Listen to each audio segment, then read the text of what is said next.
Mi estimado telepensante, gran titular, los comunistas han triunfado en la elección de consejeros constituyentes. Vanessa, ¿de qué estás hablando? Sí, se han anotado el triunfo más impactante, profundo, radical y absoluto que yo haya visto en mi vida dentro del marco político de nuestro país. Ellos, en definitiva, tras las elecciones del día domingo, ya no tienen ninguna oposición a su proyecto de refundación del país. Porque han logrado subir a republicanos al carro y ahora republicanos no va a estar en contra de esos 12 bordes que se ha mentido a la sociedad diciendo son bordes cuyo objetivo es evitar la refundación del país. Pero mi estimado telepensante, eso no es así. Esos 12 bordes contienen los fundamentos del mamarracho. Por eso es que se incluye el Estado Social y Democrático de Derecho, que como profundizaremos en esta columna, es efectivamente la refundación del país. O sea, la primera mentira acá está en decir que esos 12 bordes sirven para proteger la institucionalidad. Eso no es verdad.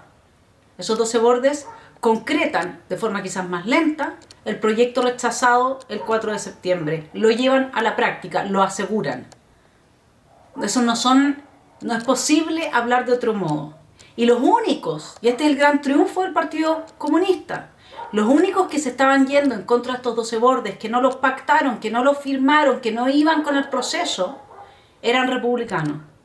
Y ahora a ellos les toca liderar el proceso para implementar en Chile el proyecto comunista. Si usted no me cree, dése un poquito de tiempo para ir conmigo a analizar la ilegitimidad de este proceso, algunos de esos bordes y las consecuencias que va a tener para Chile. Gran éxito del Partido Comunista. Yo nunca había visto una genialidad de este nivel en nada de lo que yo he leído, quizás en el libro El Poder, donde ya están descritas situaciones históricas que son unas joyitas, pero esta es una joya. El Partido Comunista logró subir al carro de su proyecto refundacional al Partido Republicano, en la medida en que ahora lo amordazó. Ya ellos, con tal de no aparecer como que violan una institucionalidad que es ilegítima, van a guardar silencio, van a jugar las reglas del juego que nos van a conducir a un Chile de Estado Social y Democrático de Derecho, que es lo que quiere la extrema izquierda en este país. En cada artículo de este diario del siglo está escrito así. También uno lo ve que está en la Constitución venezolana, que está en la Constitución colombiana, que camina ya rápidamente en el proceso de destrucción de su democracia. Entonces, y uno lo ve, por supuesto, que está en la Constitución boliviana. No se olvide de que el mamarracho rechazado era un 80% un copy-paste de la Constitución boliviana. Nosotros en Chile todavía no nos hacemos cargo de que ese proyecto sigue vivo, con mucha fuerza. El presidente dice: mire, bueno, voy a ir sobre esa imagen después porque a veces me desordeno. Prefiero que primero entendamos desde Carol Cariola qué es lo que significa esta extorsión de exigir el cumplimiento de los 12 bordes, y vean ustedes el énfasis que ella pone en la defensa del Estado Social y Democrático de Derecho. Lo dejo con otra de las Miss comunistas. De la representación de consejeros que están fundamentalmente hoy día puestos en el Partido Republicano, dan cuenta de una situación bastante compleja y de crisis, sin lugar a dudas, desde el punto de vista de la representatividad. Yo creo que nosotros, por lo menos desde los sectores progresistas, tenemos que estar muy alerta a lo que vaya a pasar con este proceso. Quiero recordar que la ley establece 12 puntos base. 12 puntos donde, por ejemplo, se establece el Estado social democrático de derecho. Lo que venía denunciando el Partido Republicano y que ahora los acallaron es que esos 12 bordes no eran bordes con los que estaban de acuerdo, porque efectivamente, como dice mi hermano Johannes, clava la rueda de la fortuna en favor de un proyecto de sociedad que democráticamente los chilenos rechazamos, y además es absolutamente ilegítimo el proceso en el que se desarrollan esos bordes, porque viola el artículo 5 de la Constitución, que dice que la soberanía radica en el pueblo. A esas 8 personas que se dedicaron a redactar estos bordes no los conoce nadie. Y déjeme contarle algo, ¿usted sabe que no tenemos acceso a las actas de discusión? ¿No hay actas de discusión sobre estos bordes? Imagínense cómo se está haciendo todo esto a espaldas de los chilenos. Es gravísimo. Y eso es lo que Republicanos denunciaba y estaba consciente, pero ahora ya no lo va a poder hacer. No solamente viola el artículo 5, también el 7º, que dice que nadie se puede atribuir la soberanía del pueblo, y además el 142, que era parte del reglamento, que cuando le ha tocado a Chile Vamos, no nos olvidemos modificar, por ejemplo, lo de los escaños y la paridad, que introdujeron después del apruebo, del triunfo del apruebo. Ellos han sido los que han modificado todo el tiempo las reglas del juego a su mejor saber y entender. Y Republicanos me dice a mí que ellos no pueden ser como los otros y por lo tanto van a respetar reglas del juego ilegítimas que han sido rechazadas por la ciudadanía, que ellos están conscientes, promueven la refundación revolucionaria del país y nos conducen al abismo comunista, porque ellos tienen que verse bien respetando leyes. No nos olvidemos de que Eichmann decía de sí mismo que era un muy buen ciudadano. Adolf Eichmann, él fue el que ideó la solución final para terminar por arrasar con los judíos en la Alemania nazi. Él era un buen ciudadano, eso dice de sí mismo en el juicio que se le hace en Jerusalén, que termina con su muerte, pena de muerte para Eichmann. Porque él cumplía con las leyes que establecía el Führer, Hitler. Esto de cumplir leyes que han sido pactadas en contra de la soberanía popular y violando todas las leyes, es francamente de orates. Es absolutamente inaceptable. Y como hay otra persona que explica mejor que yo la ilegitimidad de este proceso, lo dejo con el señor Logan. Las elecciones de los nuevos constituyentes, qué diferente el ambiente del anterior proceso a este como que a nadie le importa, como que no está en la agenda. Pero es que también este proceso también no se ha legitimado lo suficiente, pues, Julio, si digamos las cosas como son. Acá estamos partiendo de la teoría de Nicolás Maquiavelo, el fin justifica los medios, porque fíjate que en el proceso anterior tenía una norma, la del 142, que decía que si ganaba el rechazo, continuaba vigente la nueva la Constitución.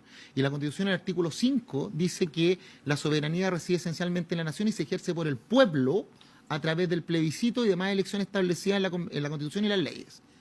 ¿Qué quiere decir eso? Que tú no podías partir un proceso constituyente, eso lo dice el artículo 5, no podías partir un proceso constituyente sin un plebiscito de entrada. Segundo, el artículo 7 de la actual Constitución, vigente, por lo que acabo de explicar, dice que ninguna magistratura puede atribuirse ni a un pretexto de circunstancias extraordinarias otras atribuciones que las que le concede la Constitución y la ley, y que todo acto en contravención a ese artículo es nulo. Por tanto, el Parlamento no tiene atribuciones para hacer lo que está haciendo. Las 8 personas que se sentaron en la mesa constituyente no tenían atribuciones para hacer este proceso, saltándose al pueblo. Y mira, ¿cuál es el punto de lo que generaron? Tú hoy día ves que el proceso constituyente tiene 3 fases. Tiene la fase del comité experto, elegido a dedo por los partidos políticos, no por el pueblo. Y ellos son los que van a escribir el anteproyecto. Al medio están los consejeros constitucionales, elegidos por el pueblo, como si fueran senadores, por circunscripción. Pero ¿qué es lo que les dice la ley 21.533? Que ellos tienen que aprobar, o sea, se pueden mover, no tienen movimiento, tienen que aprobar o aprobar con modificación. No tienen derecho a eliminar ninguna norma. Eso es lo que dice.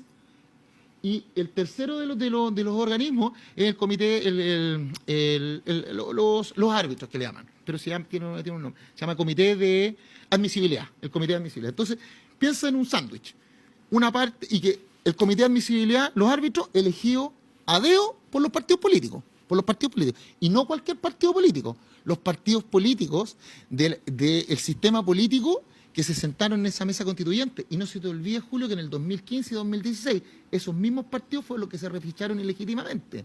Le pido a la gente que busque refichaje ilegítimo y ahí hay un reportaje CIPER, que es el más completo. Vean, esos mismos partidos que tenían que haber muerto ahí porque no llegaron a la cantidad de militantes refichados y los salvaron.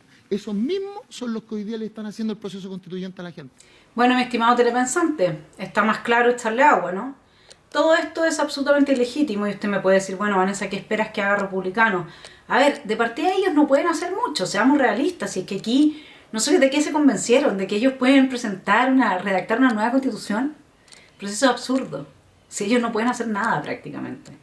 Primero, con los 23 que tienen, o bueno, ahora renunció uno, así que no sé cómo se va a hacer el cambio ahí, constituyentes ellos no tienen las mayorías necesarias para nada, o sea, sí o sí necesitan alguien que vaya y les sume, y eso hoy día no está fácil.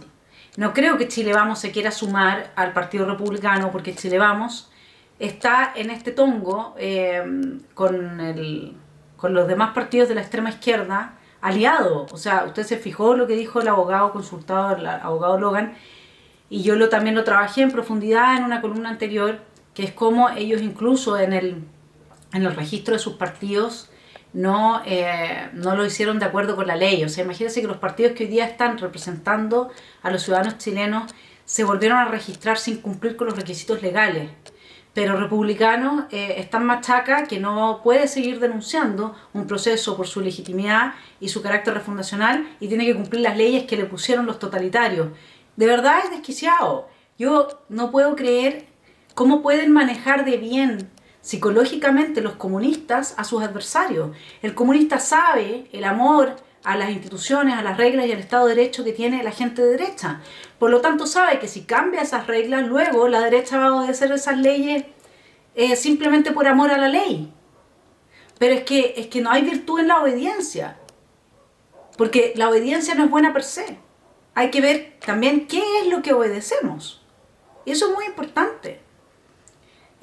Bueno, yo creo que además el otro problema, que algo abordamos de eso con Alexis en la excelente entrevista que dio el miércoles a Esfera Pública, se la recomiendo. En diciembre, mi estimado telepensante, es lo más probable, a menos que haya un fraude electoral, es que vuelva a ganar el rechazo. Y le digo por qué, porque los votos de republicanos, de quienes votamos republicanos pensando que ellos son opositores al proceso refundacional, que son 3 millones de votos aproximadamente, es muy probable que esos 3 millones ellos pierdan 2. Porque en la medida en que la gente los vea bailar al ritmo de la extrema izquierda, como lo está haciendo ahora, al aceptar estos bordes, al no proponerse modificarlos, cuando hubo modificaciones en el proceso anterior, todo por miedo a que no los indiquen y no los etiqueten. Bueno, la gente, no porque republicano llame a votar a prueba, va a votar a prueba. De hecho, si Republicanos lo hace, va a estar, como decía Alexis, en un zapato chino, pero además vamos con las cifras. Republicanos tiene 3 millones de votos aproximadamente. Pero los votos nulos, que se van a transformar en rechazo sí o sí en el plebiscito de salida, son 2.119.488. 2.119.000 votos, ¿sí? En las elecciones del año pasado, los votos nulos fueron 200.000, o sea, pasamos de 200.000 a 2.200.000 en un año. Esto probablemente va a sumarse a los 2 millones que apoyamos a los republicanos y que vamos a votar rechazo en la salida, sea como sea, porque con estos bordes no se puede redactar una nueva constitución y porque además por el reglamento ellos no están autorizados para proponer nuevos temas, ¿sí? Entonces no hay por dónde apoyarlos en esto. Van a tener que ir solos y quemarse en la hoguera, han decidido ese camino. Bueno, es una pena, está la mejor gente de Chile en ese partido y también en amarillo, desde mi punto de vista, porque es la gente que ama a su país, pero no están viendo que el Partido Comunista está usando esa inclinación irrefrenable, ese instinto, porque actúa como un instinto, es como que a usted le van a pegar y instintivamente uno corre la cara para protegerse, ¿no? El instinto de autoconservación. Bueno, el instinto irrefrenable y absurdo a la obediencia a las leyes, aunque sean leyes cuya procedencia sea ilegítima y haya violado todas las otras leyes. De verdad, son increíbles los del Partido Comunista, tengo que decirlo. Saben usar la fragilidad del prójimo a su favor. No hay nada más que decir. Bueno, vuelvo al análisis. Pasamos entonces de 200.000 votos nulos a 2.200.000, pasamos de 77.000 votos blancos a casi 600.000. Eso hace un total de 3 millones, más los 2 millones que por lo menos no van a acompañar a republicanos con esos bordes a aprobar absolutamente nada. Y es muy probable que una parte de la izquierda menos activista y partidista tampoco quiera aprobar algo que ha sido atribuido a una elección exitosa de republicanos. Así es que no sé, yo creo que está bastante asegurado el triunfo del rechazo en el plebiscito de salida, y con estos bordes evidentemente que no va a haber nada, por lo menos a mí, que me haga cambiar de opinión. Los quiero dejar con una reflexión que hace el presidente Boric para que veamos cómo funciona esta práctica de invertir las cosas. Como le dije, lo bueno ellos lo invierten y lo tornan en algo malo. Se lo muestran a la gente como algo malo y viceversa. Veamos qué es lo que hizo el presidente Boric en su discurso después de estas elecciones, justamente en esa dirección, aplicando esa praxis, esa mentalidad. Uno de los puntos más relevantes, además, por cierto, de el innegable crecimiento del Partido Republicano, es que hay una mayoría diversa de chilenos y chilenas que se han comprometido públicamente con construir una nueva constitución para nuestro país y que eligieron consejeros y consejeras que públicamente se han manifestado a favor de que Chile cuente con una nueva Carta Magna. Es posible construir esas mayorías, es posible conversar, entendernos. Bueno, está haciendo exactamente lo que muchos que estaban por el voto nulo dijeron que se iba a hacer con los votos de quienes apoyáramos a republicanos. Iban a decir que quienes apoyamos a republicanos estamos por legitimar este proceso. Eso no es verdad. Pero ustedes se dan cuenta, ¿cómo será, mi estimado telepensante, lo felices que están con los bordes que tienen? Que incluso con esa mayoría republicana, el presidente Boric dice, bueno, ¿ven que es legítimo el proceso? ¿Ven que también los republicanos quieren este proceso? ¿Ven que la nueva constitución, que va a hacer de Chile un Estado social y democrático de derecho, es apoyada y avalada por todos? Razón tenían. Entonces, quienes advirtieron que si votábamos por republicanos solamente íbamos a legitimar el proceso, porque como ustedes ven, a pesar de que quienes votamos por republicanos no es porque queríamos porque es imposible que ellos redacten una nueva constitución, es completamente imposible. Así de simple.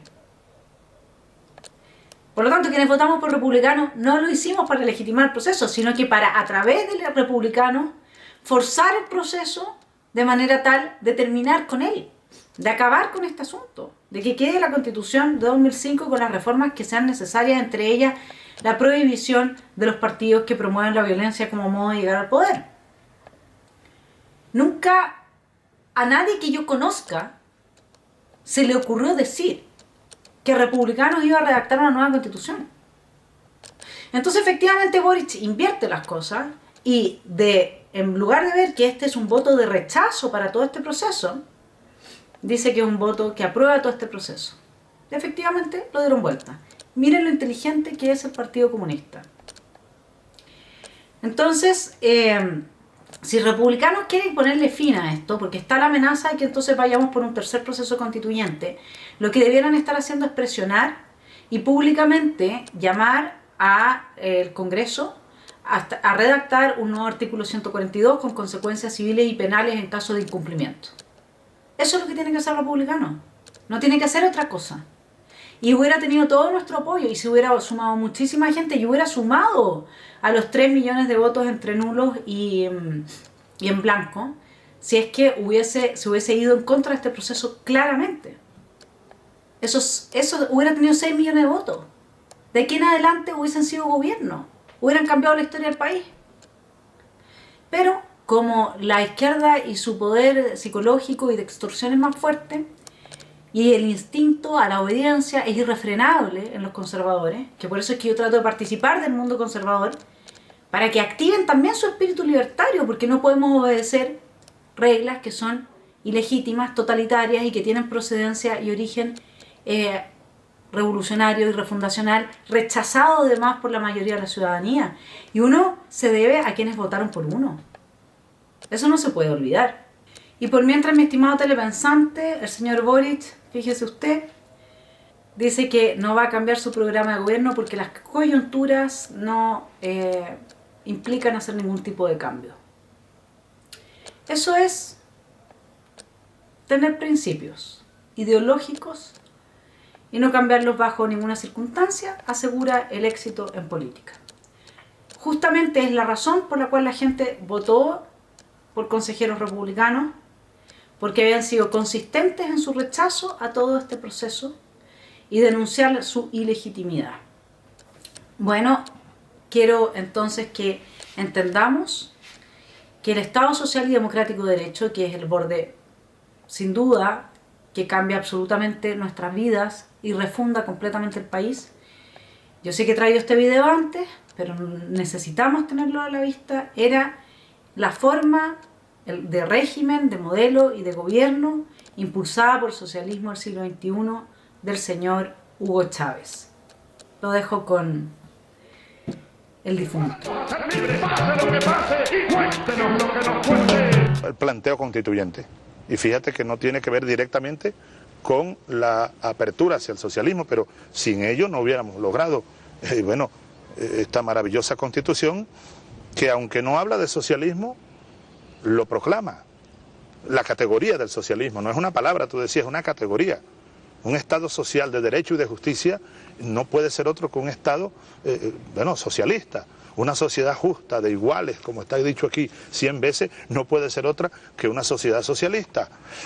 El gran acierto, el planteo constituyente. Un nuevo modelo de democracia. De democracia verdadera, profunda, de economía, de valores espirituales, lo que hay que abonar, la base espiritual del socialismo, la base amorosa. El término habilitante está vinculado a el modo en que Hugo Chávez habla del Estado Social y Democrático de Derecho. Porque él dice, claro, aquí no dice socialismo, pero es solamente una sociedad socialista en la que se puede pensar bajo ese título. Mentira que Alemania tenga Estado Social y Democrático de Derecho, es una mentira, así de simple. Y no sé por qué se miente, porque eso es lo que habría que preguntarse. ¿Por qué quienes están diciendo eso, entre Diego Schalper y compañía, por qué nos están mintiendo? Hay una exposición que hace Rodrigo Poyanco, que me la ha facilitado, él la hizo delante del comité de expertos, sobre la que quisiera comentar algunos aspectos del Estado Social y Democrático de Derecho que le proveen a Guillermo Tellier, su constitución habilitante, sobre la que habla hace 2 semanas en el diario La Tercera. Él dice, no vamos a lograr aprobar la constitución que nosotros queremos, pero vamos a aprobar la constitución habilitante. ¿Por qué él está tan seguro? Bueno, por lo que yo le estoy diciendo, porque los consejeros no pueden cambiar esos bordes. Y con esos bordes el Partido Comunista ya tiene la constitución que quería, que lo habilita para profundizar el socialismo del siglo XXI en Chile. ¿Se entiende? Vamos entonces con la ponencia de Rodrigo, a quien le damos las gracias por facilitarnos la información. No voy a meterme con Ferrajoli y la Agenda 2030 y lo que significa el Estado Social y Democrático de Derecho en ese contexto. Solo yo le aviso que sin Estado Social y Democrático de Derecho no puede implementarse la Agenda 2030 en Chile sin grandes dificultades. ¿Ok? Por lo tanto, es necesario este modelo. Y este es un modelo que se quiere universalizar, por eso es que ya está en muchos países. Se destruyen las naciones, ¿ya? Desaparece la nación, esto de Ferrajoli. Queda el Estado como un aparato burocrático que redistribuye los bienes y de esa manera se elimina las Fuerzas Armadas. Y si ustedes lo ven, los 12 bordes son absolutamente coherentes con la propuesta política de Ferrajoli, que es un marxista, que a mi juicio es el padre de la gran lucha que vamos a dar durante el siglo XXI, que es transformar estas burocracias internacionales en quienes toman las decisiones para los países que pierden su identidad nacional, su cultura, son deconstruidos, conservan solamente un Estado que reparte los beneficios en pos de la igualdad, ¿no es cierto? Esta iglesia de la igualdad comunista que tiene que ser universal. Hice clases sobre eso, si es que quieren profundizar en ello, déjenmelo en los comentarios y veré si en algún momento puedo digamos, entregar esta información sobre Ferrajoli, que es el padre del Estado Social y Democrático de Derecho, en la forma posmoderna, ¿ok? Porque sí, ahí va a decir Ortúzar, no, que esto surgió con Bismarck en Alemania, o es qué sé yo, bueno, y que, como bien dice Poyanco, se eliminó todo eso de la Constitución alemana porque se llegó a la conclusión de que la destrucción de la democracia bajo la República de Weimar fue posible porque Alemania tenía un Estado social y democrático de derecho, ¿sí? Yo quisiera, a partir del análisis de Rodrigo Poyanco, hacer mi propio análisis también. Primero, que quede bien claro, el Estado social y democrático de derecho va a imponer un aparato estatal monstruoso en nuestro país. Ya el Estado está asfixiando bastante las libertades productivas, las libertades individuales, etc. Con esto va a terminar de colapsar nuestro país, porque no tenemos en el Estado a burócratas profesionales, sino que operadores políticos, y la plata desaparece. Y la gente da y da y da de sus impuestos y no recibe nada a cambio. El Estado Social y Democrático de Derecho solamente puede aumentar ese problema de manera sideral. Y este problema al que yo me estoy refiriendo están conscientes toda la élite política, desde Harald Beyer hasta La Roulette, gente de izquierda como Rodrigo Valdés. Todo el mundo sabe que ese es el problema en nuestro país, ¿sí? Entonces, nosotros además tenemos que bajo si es que se garantizan, efectivamente se judicializa la provisión de prestaciones de salud, educación, vivienda, etc., lo que vamos a tener es una movilización permanente en las calles de parte de los grupos de la sociedad que exijan a través de tribunales el cumplimiento de los derechos sociales que están supuestamente garantizados en la Constitución. Es decir, es un caldo de cultivo este modelo para que la izquierda permanezca movilizada para siempre en las calles exigiendo algo que tribunales va a tener que darle. ¿Se entiende? Pero además vamos a perder nuestra soberanía, como dice Garín, porque como es muy caro el Estado Social y Democrático de Derecho, y más encima nuestro Estado es absolutamente decimonónico, no funciona más que para cobrar impuestos, pero no a los narcos, eso no se los cobra, no los persigue tampoco. No tenemos grandes noticias de que el Servicio de Impuestos Internos encuentre a ningún narcotraficante multimillonario que no le haya rendido cuentas. Es increíble eso. Bueno, pero aparte de eso, en general el Servicio de Impuestos Internos funciona. Nuestro Estado no funciona. No está, atenderse en FONASA es casi tan caro o más caro que en una ISAPRE. Entonces imagínense transformar esto ahora en un Estado gigantesco que promete todo esto, que se judicializa. ¿De dónde vamos a sacar la plata para sostenerlo? Vamos a pedir préstamos. Y con eso se acaba la soberanía del país. Luego, se habla de que esta garantía de los derechos sociales va a ser progresiva. Pero, como plantea Poyanco, la progresividad tiene 3 términos, tiene 3 acepciones, ¿ya? Solamente una de ellas apunta a lo que pensamos los demás que implica, que no es la judicialización, sino que debemos de ir en la medida que el Estado pueda proveyendo estos derechos. Pero las otras 2, que son en las que piensa la izquierda, dicen algo muy distinto. Dicen que el Estado social promueve el desarrollo progresivo de los derechos sociales, siempre tiene que ser más. Nunca puede retroceder y por lo tanto, si uno otorgó un derecho social ya no puede retirarlo, por mucho que el país esté en la ruina. O sea, se deslegitima absolutamente la Constitución en términos prácticos, como pasa en Haití o como pasa en Bolivia o en Venezuela, ¿no? Después, la progresividad reconoce, ¿no es cierto?, supuestamente la dificultad, por eso es que uno pone la progresividad de la entrega de estos derechos sociales. Pero, en la medida en que se judicializa la entrega y que hay jueces activistas, que nosotros sabemos que tribunales en Chile tienen un porcentaje muy alto de gente de extrema izquierda, entonces la Corte finalmente obliga a la entrega de estos derechos sociales a quienes los estén demandando. Entonces, porque se ha planteado ya en la experiencia internacional que las Cortes, por mucho que haya problemas económicos, exigen que se cumpla. Y de eso se trata el Estado Social y Democrático de Derecho, a diferencia del Estado benefactor. En el Estado benefactor no existe la obligación de la provisión de los derechos sociales con independencia de las situaciones económicas del país. Y en este modelo sí. Eso es lo que yo hubiera dicho en el caso republicano, es tengamos un modelo de Estado benefactor. Y que tenga que explicar la izquierda por qué no quiere eso. Que eso es muy distinto. No me voy a meter en que además el Estado social y democrático de derecho implica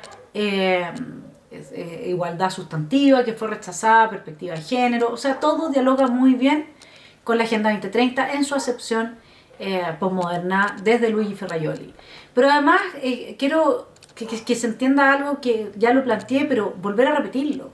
Nosotros no sabemos en qué sentido está la palabra progresividad, porque no hay actas de las discusiones de la comisión del comité de expertos. ¿Cómo puede ser eso? Con este Estado social y democrático de derecho se liquida definitivamente la alternancia en el poder. Porque como bien dice Rodrigo Poyanco, si yo quiero tener un gobierno liberal con austeridad fiscal, como la progresividad de la provisión de los derechos sociales está en la Constitución, yo no puedo frenar el gasto. ¿Se entiende? Así es que no va a ser posible nunca más un gobierno de derecha que le ponga un límite al gasto fiscal.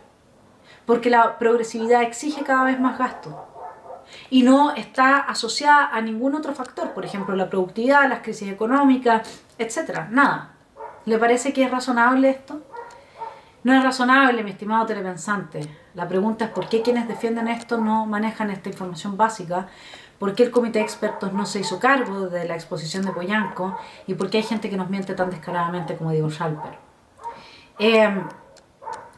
Luego, digamos lo siguiente. Los jueces usurpan parte importante del poder que hoy día detenta el legislativo, es decir, personas que no son representantes del votante terminan legislando política pública. Y eso, mi estimado telepensante, solamente puede resultar en un quiebre aún más profundo de nuestra democracia. ¿Sí? En definitiva, se borra la división de poderes entre el poder legislativo y el poder judicial. Y se le entrega más poder al poder judicial, siendo que ellos no han sido electos por la ciudadanía. ¿Se entiende?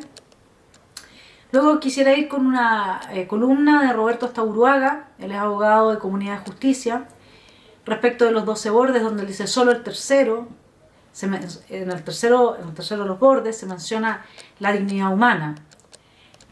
Hace la comparación, dice en la Constitución vigente la primacía de la persona en lugar de la familia como núcleo fundamental de la sociedad y la servicialidad del Estado son las primeras disposiciones que resumen y protegen lo esencial.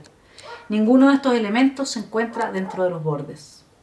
El punto 9, dice, es el más preocupante. Solo se reconoce el derecho a la vida, pero no se incluye la protección del que está por nacer. Mi estimado telepensante, métase en la página de la Organización Mundial de la Salud.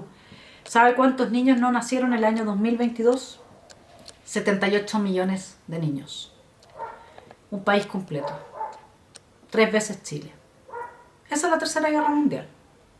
Y eso es lo que se está promoviendo desde el globalismo. Si quieren poner el derecho al aborto, yo lo pondría en la forma y el lenguaje que refiere realmente a la realidad de lo que se está haciendo. Derecho a asesinar a un niño no nacido. Y que vayan y ejerzan su derecho al asesinato. Eso es lo que debiese hacer República. No decir, no, si no, nosotros vamos a dejar el asesinato de niños no nacidos en sus 3 causales. Y usted cuando vaya, pida su derecho a asesinar a su hijo. Porque si alguno de nosotros hubiese sido abortado acá, no estaría vivo, ¿no es cierto? De ahí la conclusión que el sentido común nos dicta es que el aborto es el asesinato de una persona. Es súper simple.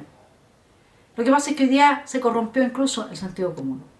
Por eso es que los conservadores hacen agua, porque no tienen ninguna autoridad a la que apelar. Ni la iglesia, ni la historia, ni la naturaleza humana, ni el sentido común, ni la racionalidad. Nada. Vuelvo con Roberto Astauruaga. Él plantea que el mamarracho rechazado y los bordes comparten más o menos el mismo espíritu respecto de lo que tiene relación con el deber preferente de los padres a educar a sus hijos. En los bordes de ahora se plantea que se protege y garantiza el deber preferente de las familias. Imagínense usted, las familias. Y eso es lo mismo que estaba en el mamarracho. No se hablaba de los padres, se hablaba de la libertad de madres, padres, apoderadas, apoderados y tutores legales a elegir el tipo de educación de las personas a su cargo. Ni siquiera un vínculo consanguíneo. Entonces, ¿sabe qué? Y esto no es solamente una libertad ni un deber preferente, sino que un derecho preferente y un deber. Y como usted ve, aquí se plantea solamente el deber, no el derecho. Yo tengo derecho a educar a mis hijos, derecho, no solamente el deber. ¿Sí?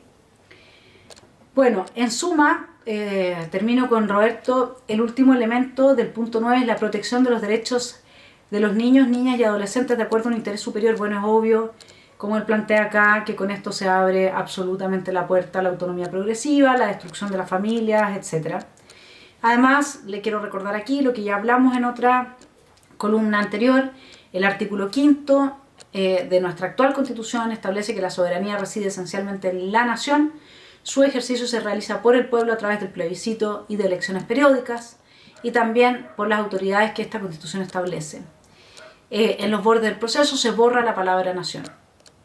Se borra la palabra nación, muy coherente con la propuesta de Luigi Ferrajoli de que desaparezcan las naciones, con todo este globalismo que impulsa la inmigración para destruir las naciones, y solamente queda la palabra Estado, pueblo, ¿no es cierto? La soberanía reside en el pueblo, y eso realmente es inaceptable. Y le voy a decir una cosa, también lo vimos en una clase pasada, a veces se me... En una columna pasada, lo que pasa es que también lo vimos en la clase, que es del curso que estoy haciendo sobre el globalismo. Los chinos cambiaron la palabra pueblo de su constitución, la soberanía reside en el pueblo, por la soberanía reside en la nación. Porque la nación agrupa a diversos pueblos. Y en la manera en que los marxistas entienden pueblo es el pueblo oprimido por los explotados, por los explotadores, ¿no es cierto? Entonces, si el ejercicio de la soberanía corresponde al pueblo, todas las clases intermedias y altas que tienen algún tipo de poder en la sociedad quedan excluidas de ese concepto. Tampoco entendemos cómo los marxistas que pactaron con Chile Vamos entienden esta palabra pueblo acá, en este contexto. Pero claramente necesitábamos mantener el concepto de nación para hablar que en ese paraguas habitan diversos pueblos, ¿no? En suma, la refundación de Chile a través de los 12 bordes está asegurada porque se destruye el mercado, se aumenta el poder del Estado y la burocracia, que siempre es de extrema izquierda, se destruye la familia con esto de la consagración del placer del niño, porque se habla del interés, pero no se hace ninguna distinción, no se permite a los padres educar a los hijos, se destruye el concepto de familia, se avanza, ¿no es cierto?, con la eliminación del nacimiento de niños, no hay protección para el recién nacido, se elimina la nación, es decir, es globalista absolutamente. Se desconstitucionaliza las Fuerzas Armadas, acuérdense que las Fuerzas Armadas y de orden no van a tener un capítulo especial, se le quita la autonomía al CERVEL además, y un largo etcétera que hará de este proyecto un mamarracho 2.0.